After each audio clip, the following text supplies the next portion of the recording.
and the yeshiva decided that it's appropriate to really spend a little time during Mussar Seder to talk about him. There's really two reasons to do so. One is it's Azkrara Satov. Lehrfield was really one of the founding members of the yeshiva. It's before my time. It was what helped bring the yeshiva to Miami. But I think much more important than that, he was really the founder of this whole community. He was a Rav in North Miami Beach, I don't know how many years, but how many? 35 years. He was really the rabbi that was the main rabbi all these years. He defined the community. He set the tone of the yeshiva, of the community. He was the ruach behind the community. Obviously, there were other people, not taking away from other people, but he was definitely the senior rabbi and the one that really created the North Miami Beach whole community. So besides help founding the yeshiva, he really founded the community. So there's a tremendous Azkrara Satov. But there's a second reason, which in a certain sense in my mind is much more important to talk about him, is because it really is a lot to be learned from Rabbi Lehrfield. And I say this sincerely, that very often we say speeches and we praise people, we have donors, and we say at dinners and honors, and sometimes you're like, oh no, I have to get up and praise this person. But Rabbi Lehrfield is mamish a Mussar Smooth to talk about him, and there's a great deal to be learned. He was such an amazing person, and it's really to talk about him. The people of today's door we're a door of chitzonius, which means not that it's fake, but it's very superficial. In other words, it's like silver-plated. There is some silver there, but it's very schwach. It's a little bit silver-plated, and you scrape off the silver, and there's nothing there real. It looks good. The chitzonius looks good, but in the pneumius it's missing. And somehow, if I'm afraid the guys didn't know the old-time Rabbanim, but Rabbi Lehrfield was a beautiful representation of that old-time Rabbanim. Obviously, not all were that way, but some were, that they were just the opposite. In their chitzonius, they were simple. Their chitzonius, they didn't have any ears. Rabbi Lehrfield rode a bicycle from his house to shul. He had a great sense of humor. He was, in the chitzonius, he was just your friendly, warm, no airs about him person. And in his pneumius, there was tremendous depth in spirituality. He was a tremendous Talmid Chacham, a very big masmid. Those who knew him was always learning. Always a new sefer would come out, and he's trying to learn something new. Telling me about reading and learning in the car, the red lights. The tremendous masmid that really, the guys could learn tremendous from. And he was also a tremendous baki in many areas of halacha, which many people are not doing.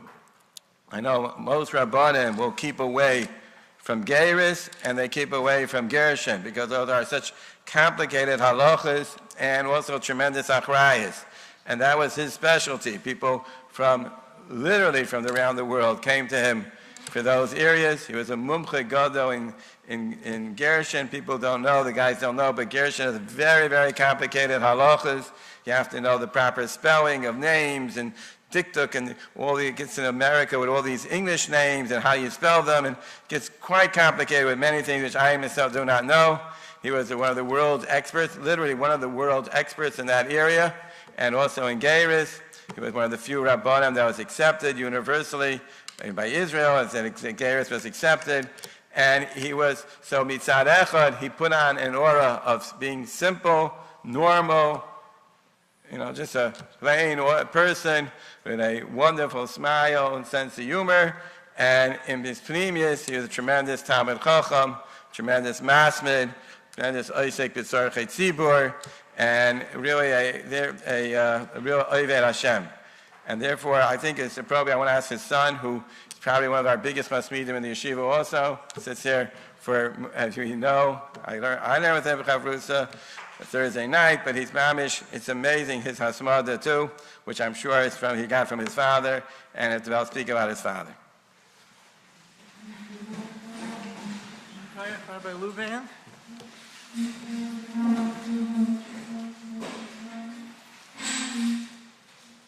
On Shabbos, Rabbi Singer spoke in the Kollel, and he said a similar thing through what Rabbi Luban just said. And he said, imagine Lakewood today. When Baron Kohler founded Lakewood 70 years ago, in his wildest dreams, did he think there would be 10,000 or 20,000 or 100,000 people living there? But every single person who's learning in Lakewood today is the Azkrara of Baron Kohler. Similarly, it's not just North Miami Beach, it's the whole South Florida. When my father came to South Florida 65 years ago, it was mamash a midbar. There was nothing here. Nothing here. About, Lube mentioned we can learn. So I'm going to go over certain things that my father used to really point out and work on. But before that, interesting story. And you'll see what I'm going to bring out from this story. How is it that we came to North Miami Beach? So first of all, back in the day, and I'm going to be not so as diplomatic as Rabbi Lubin, but basically, Chafetz Chaim was like the Palestinians of the Jewish world. Nobody wanted us. Nobody in North Miami Beach wanted the yeshiva to come up here. The Rabbanim were dead set against it. If my father wanted it, my father pushed it. Everyone who was back then remembers we had the first parlor meetings. My father pushed and pushed and pushed, and you must believe that I was going to save the neighborhood. What happened? The problem was the building they wanted to buy back then was owned by a conservative shul. Not only was it a conservative shul, but the Rav of the conservative shul at one time was supposedly an Orthodox rabbi. So right now, like the Gemara says by Rabbi Kiva, he hated from people, he hated Talmid Chachamim, and he would do anything but sell the shul, sell his shul, this conservative shul, to a yeshiva. So they actually signed the contract to sell the shul to a Baptist church. And the whole neighborhood imploded. People started running away. And my father would get up every Shabbos and say, you have to stay. We're going to make our neighborhood strong. And thank God the closing of the Baptist church fell through. So then we're going after the building. And then we found out that they signed the contract with a certain builder, Chaim Wiener, Zecher Tzadik Livracha. So I call Chaim Wiener, and I say to Chaim Wiener, we want to buy the building. And he says, oh, no, let me back up. I call Chaim Wiener 10 times, never returns my call. Finally, I'm mentioning it to my father. My father says, Chaim Wiener's like one of my best friends. Like he's a Talmud of mine. They come to my class 3 times a week, him and his wife. So I said to my father, can you call this Wiener and ask him just to meet with me?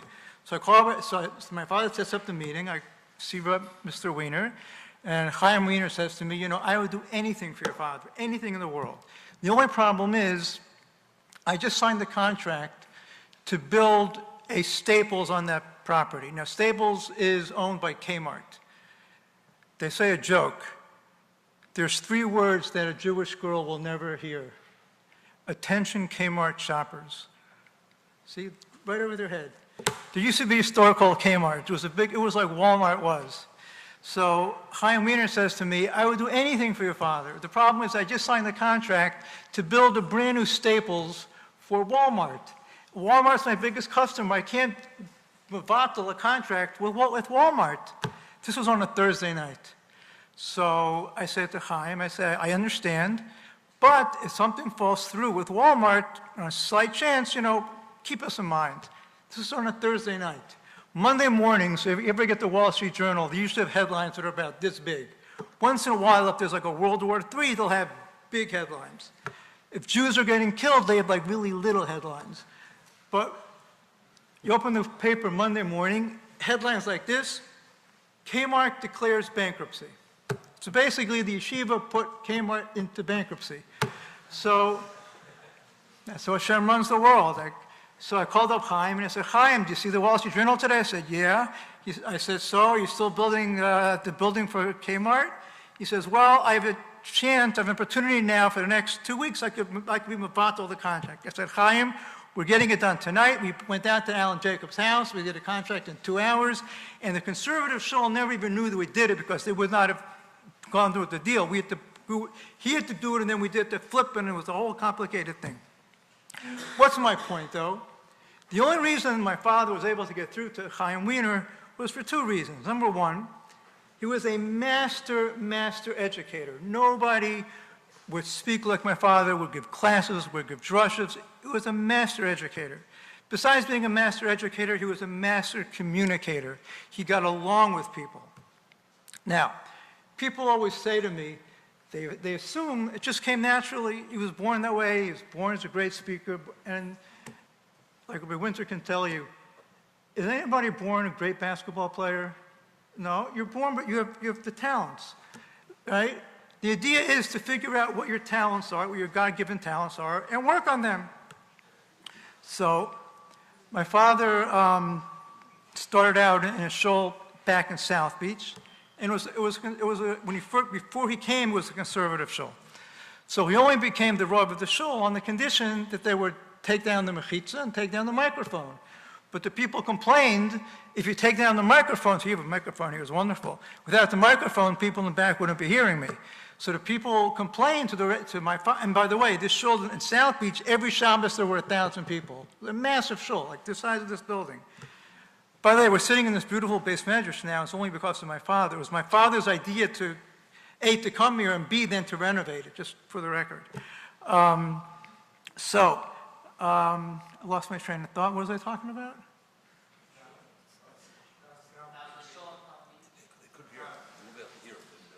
Okay. I was testing to see if you were following me. So, my father made a deal with the people in the shul that that they're gonna hear him. So he actually started taking voice lessons, and he was taking voice lessons, and in fact, there was a certain orator in Miami Beach back in the day who was not an Orthodox rabbi. And my father was very friendly with him, and he used to help him. He was like sort of mentoring him on how to speak and stuff like that. And my father was he had vocalization lessons, and the idea was to project your voice. So a speech teacher said, I have a great idea. The best exercise, since you live in Miami Beach, this is your best exercise to do. Friday night, before your sermon, go to the beach late at night and scream, shout your drasha to the waves. And if the waves, they swallow up the voice, this way you could really project your voice. So my father goes out and he's like practicing the drasha. And if you know my father, he never stood still. He was always walking back and forth during the drashas.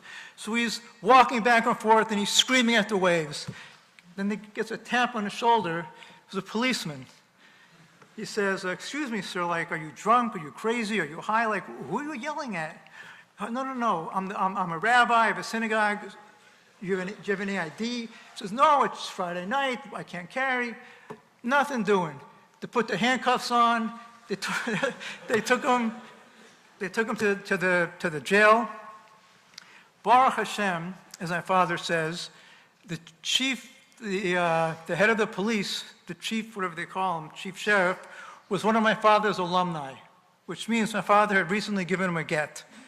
So, he had a lot of alumni. In fact, I would go to any store, go to Publix, CVS, the guy behind the counter, Lehrfield, your father just getted me. Anyway, so the police chief let him go, and okay. I'm recently reading a sefer. I'm recently reading a sefer by about the Rogachover, and they point out in the sefer that the Rogachover has the Guinness World Book of Record of tshuvas. He wrote thousands of tshuvas. Most of them we don't have, but he used to write tshuvas all day long. So I always tell people, similarly, if you look in the Guinness World Book of Record, but it's not there. But if Lu Yitzur, they would have a record for the most amount of gittin, my father would 100% have that record. Akadei kach that the Tzitz Eliezer, one time my father made my cousin, his name was Eichenstein, so they didn't know he was related. Once my father made him into a shliach to bring a get to the Tzitz Eliezer, the Gedolei Hador. And the Tzitz Eliezer says, younger man, how are you related to Rabbi Lehrfield? He's my uncle. You should know he is the Baki Hador in Gittin. So imagine, my father wrote Gittin for 50 years. Let's figure between 5 and 10 Gittin a week. It's a lot of Gittin. But the amazing thing about those gittin is that most of them he didn't get paid for.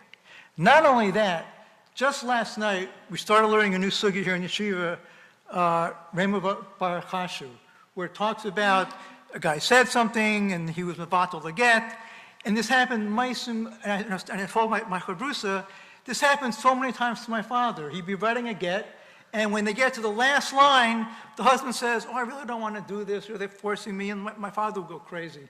Like, I told you not to say anything, and then like after a while, his mahalach would be, come, make a shliach, blah, blah, blah, and then the husband and wife, goodbye. Because there were too many. But the point is, my father didn't charge for the gittin, but he would pay the sofer and the edim twice, because they actually had to write the get twice. People call me all the time. And they say to me, so who's doing gittin in Florida now? So I give them the name of 3 or 4 people, and they say, no. That's not what we're talking about. Who is talking to people to give the get? Who is going to the jails to convince the husband to give the wife the get? Who is going to Brazil to talk to the husband? No one's doing that. And even if they did, who says they were going to be successful? My father there were so many, when we were sitting Shiva, there were dozens and dozens of women that we had never seen before. We didn't know they even existed. They were waiting in line for hours to talk to us, to tell us their story about how they went years and years and years as almanas, b'chaim, and my father would somehow meet with their husband for 2 minutes. He would agree to write the get. Before the guy would even turn around, the get would be done. He had a whole system. The guy would agree. My father would have in the back room the sofa and the bezdin. It would take literally 12 minutes. Many, many times the guy would come back and say, I changed my mind. My father would say, too bad, too late, so sad, you're divorced, shkayach mazel tov. When you get married, I'll marry you for free. We used to call that his get gift, I received, everything is bashert. Timing is bashert. Rabbi Lubin just mentioned a little bit about Geras. I got a call yesterday, last night actually, from one of the mamas from one of the biggest Rosh Yeshivas in Eretz Yisrael. He's dealing with a lady, a potential Geyoris, who he ties his mamash at Tzadekis, and she's now in the Bezin of Nissen Karelitz, and they want to finish the Geras. So he says to me, so back in the day, Nissen Karelitz, even though he's a Gadol Hador, but he's not accepted by the Rabbanut. He didn't take their classes, and he's not accepted. And his Bezin did a lot of Geras. In fact, a lot of times you would come to Young Israel after davening, it would look like the parking lot at the Home Depot with all these South Americans sitting outside. But they weren't workers. They were people that were Megayer, and now they come to Miami to do the Geras that would be acceptable worldwide. So I got a call from this Rosh Yeshiva last night, and he says, this whole story, who's doing the Geras now? Where can I send this woman? I said, I'm really sorry. I have no idea. Nobody's doing it now. And there was a story, my father got a call from one of the Rosh Yeshivas of one of the biggest, I'm not going to say which one or which Rosh Yeshiva. He happened to be a Talmud of Rav Henach, this Rosh Yeshiva. And he was Rosh Yeshiva of one of the biggest Balei Tshuva yeshivas in Eretz Yisrael. And he calls my father with this following frantic problem. He has a younger man in the yeshiva who became a Baal Tshuva 15, 20 years ago. Not only became a Baal Tshuva, he's now saying shir. He's saying the highest shir in the yeshiva. He's a chashva big Talmud Chacham. He's got 6 or 7 kids. And it turns out that this boy's mother's mother was probably not Jewish, which means that he's not Jewish. So they go to the Bez in Yerushalayim and say, we got a real problem. He's a Rosh Yeshiva. He's got a frock and a beard. He's probably not Jewish. So the Bezin says, no problem. We'll convert him. Come back in 2 years. It's a 2-year waiting period. So the Rosh Yeshiva calls to my father. He says, what am I supposed to do? This was on a Thursday night. My father says, have him come get on the first plane to Miami. He was back in Eretz Yisrael, fully, whatever you call it, by Sunday night.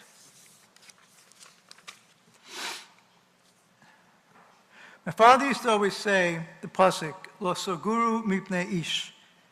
Don't be, people used to, like Rabbi Lubin said, besides, when he did Gittin and Geras, besides being very, very complicated, it's also very, very, very political. And a lot of people who took issue because they wanted to control things themselves or whatever it was. My father asked a Shaila from all the Gedolim, they said, keep doing what you're doing. And I was at a chasana once in Montreal, and Rabbi Emmanuel, who's the chief dayan there in Montreal, he heard that there was a Lehrfield at the chasana in the building. So he tracked me down. He says, are you Lehrfield? Yeah. From North Miami Beach? Yeah. Is your father? Yeah. He says, you should know, I've been doing this for 50 years. Your father is the only person in the entire business who's doing this l'shem shamayim. Once my father stopped, my father was nifter, so again, no, he can't do Gittin, so they started, the people there doing Gittin now at Kitzer, overnight, the price is doubled, so you're getting twice the price, half the service. I just want to finish off, because it's a little bit late. Oh, I got to say one more thing. My father's main, one of my father's main things, again, my Lubin alluded to this, my father had on his desk his own, he made his own Aseret Sedibros with things that a rabbi should live by. And like number one was, don't take yourself seriously. So he used to always tell rabbis, don't take yourself so seriously. One of his favorite stories, this is going back, I don't know, 50 years ago, whatever, when he was a young rabbi. And like young rabbis do, he took his shul on a tour to Eretz Yisrael.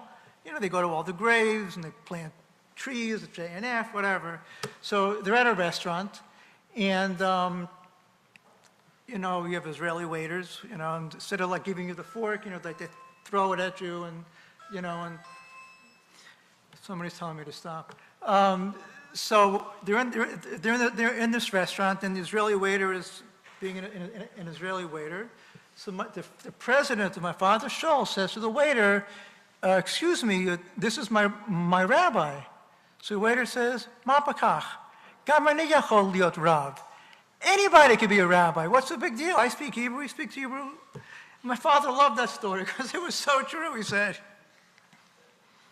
The main thing that I want to get to, the main thing I want to finish off with, because people, I think, don't, when they speak with my father, they don't mention this enough. And by the way, I want to say a plug. There's a new record coming out after Lag Bomer called The Main Thing, which was being put out by my children. So look for that wherever you get your music. The Main Thing. The main thing about my father,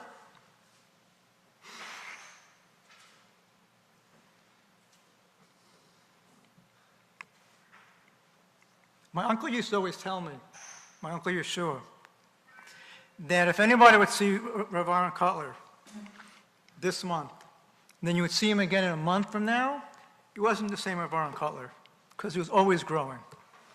That was the thing about my father. He never, ever stopped growing. Towards the end of his life, he stopped riding the bicycle because he fell off too many times and he broke his hip, so gave up the bicycle. And he would fall once in a while. He was already, he used to insist on walking to shul. He was already 85 years old. He would fall once in a while. And so every once in a while, I would get a call from him.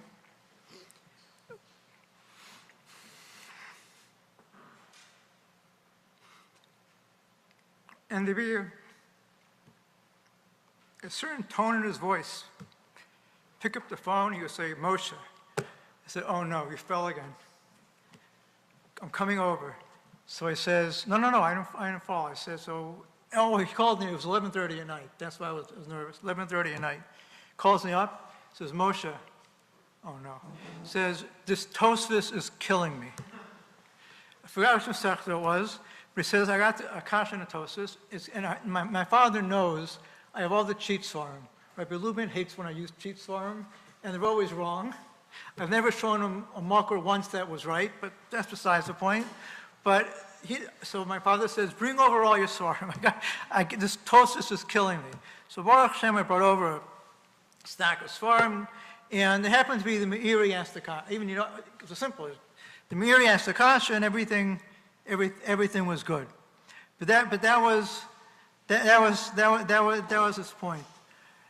Towards the end of my father's life, he just kept getting bigger and growing, not just in learning, growing in Yiras Shamayim. It's just like, towards the end of his life, like he had no use for this world, for Olam Hazeh.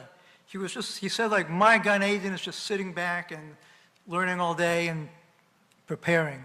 He was so meticulously prepared. He never gave a shiur. It could be a minute shiur, a 10-minute shiur, an hour shiur, meticulously, and he loved doing it. He loved doing it. And these are just a few of the lessons. As Rabbi Lubin said, he was always happy. In fact, people always say about my father, if you look at it as pictures, he had permanent smile lines on his eyes because he was always smiling, always with simcha. He was always singing. In fact, my grandmother used to say he was named after the Baal HaMeshayver, David HaMelech. He was always happy. He was always singing. So we should learn some of these lessons from my father. Keep on growing. Don't take yourself seriously.